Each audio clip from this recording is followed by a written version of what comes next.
It was meant to be Barcelona's night. The stage was set.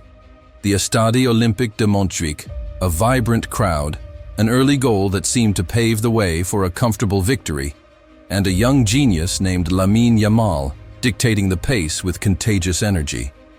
Paris Saint-Germain, on the other hand, arrived in Catalonia plagued by absences. Without their captain and defensive rock Marquinhos, without the creative spark of Kvaratskhelia, and, ironically, without the newly crowned Ballon d'Or winner and former Blaugrana idol, Ousmane Dembélé. To top it off, a last-minute injury in the warm-up took João Neves out of the game, forcing the premature entry of Zaire Emery. Everything pointed to a narrative of blue and claret overcoming, but football, in its glorious unpredictability, weaves more complex dramas. The real reason PSG left Spain with an epic 2-1 victory is not just in Gonzalo Ramos's stoppage-time goal. It lies in what happened during the 93 minutes before it. It's in the mental resilience of a group that refused to be a supporting actor in its own story. While Barcelona displayed its technical football and its record-breaking streak of scoring, an impressive milestone of 45 consecutive games, PSG exhibited something more valuable at the European level: character. And this character, forged in adversity, was the fuel for a comeback that echoes the strength of a reigning champion. From the opening whistle, Barcelona set out with the clear intention of suffocating the visitor. In less than a minute, Lamine Yamal, with the audacity of one who doesn't carry the weight of history, was already tormenting the Parisian defense. His short dribbles, his explosive bursts, and his reading of the game seemed to promise a long night for defenders like Zabarnyi and Nuno Mendes. In the 13th minute, a sample of the danger. Yamal received the ball up front, faced the marking, and with a pass of rare precision, that three-fingered pass that becomes legendary, found Ferran Torres in a shooting position. The Spanish attacker took goalkeeper Donnarumma out of the play with a subtle dribble, but just when it seemed he would bulge the net, the first demonstration of PSG's determination emerged. Zabarnyi, in an act of heroic desperation, threw himself into the path of the ball, making a miraculous clearance that kept the score level. It was a warning. The warning, however, was not enough. In the 19th minute, the Catalan pressure found its reward, but through a tortuous path. Vitinha, one of the normally reliable pillars of PSG's midfield, made a naive mistake while trying to switch the play too hastily. The ball, instead of finding a teammate, landed precisely at the feet of Lamine Yamal, who, alert, needed no invitation. The sequence was quick and lethal.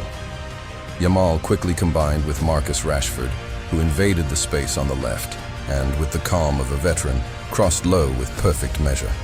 Ferran Torres, arriving with perfect timing, simply slotted it into the back of the net. The stadium erupted in delight, 1-0 to Barcelona. The script seemed to be followed to the letter. At that moment, the French team could have been disheartened. A goal conceded in a practically gifted manner, away from home, against a confident team with its crowd in full voice. Psychological fragility could have taken over. But this is where the first seed of the comeback was planted. Instead of retreating and closing up, PSG showed an immediate reaction. They were not intimidated.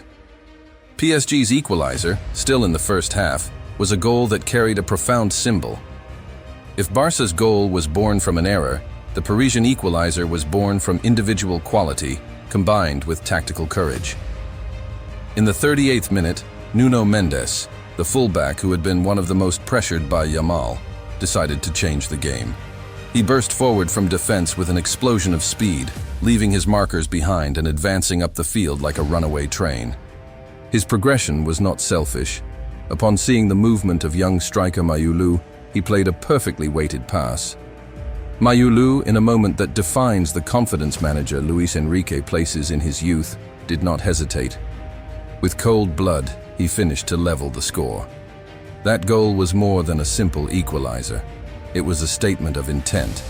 It told Barcelona, no matter what you do, we are here. No matter the absences, we have others who can decide.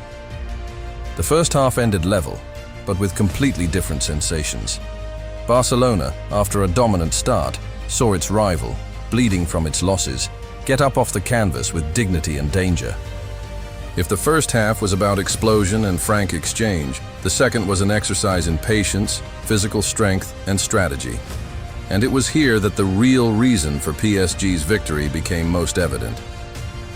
The match report crucially mentions that Barcelona left something to be desired in the second half against PSG, mainly due to the tiredness of its best players. This is not a minor observation. It is the key to understanding the dynamics of the match. PSG, aware of its squad depth and the opponent's physical condition, took control.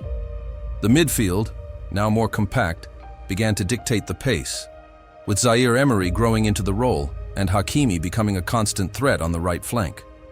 Barcelona, on the other hand, looked heavy. The plays that were fluid and fast in the first half now found leaden legs. Lamine Yamal, so dangerous before, saw his space shrinking. The connection between midfield and attack was getting lost, and the Catalan team began to fall back, trying to manage the draw, which, at that moment, already seemed like a positive result. PSG, meanwhile, smelled blood. They pressed, circulated the ball, and searched tirelessly for an opening.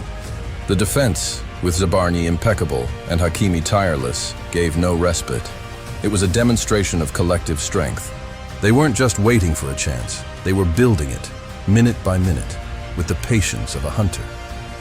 Victory was no longer a matter of luck, but a tangible possibility, built on the foundation of the opponent's fatigue and their own superior physical and mental condition. And then came the moment that separates great teams from true champions.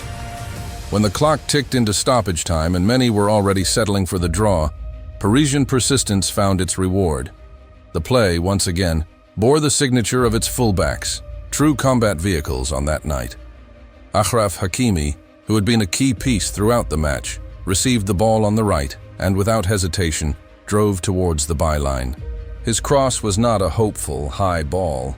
It was a low missile, crossed with surgical precision into the area. And there he was, Gonzalo Ramos. The center forward, often overshadowed by bigger names, made the essential movement, shaking off his marker for a split second. The touch was clean, precise, and unquestionable. The ball rippled the net.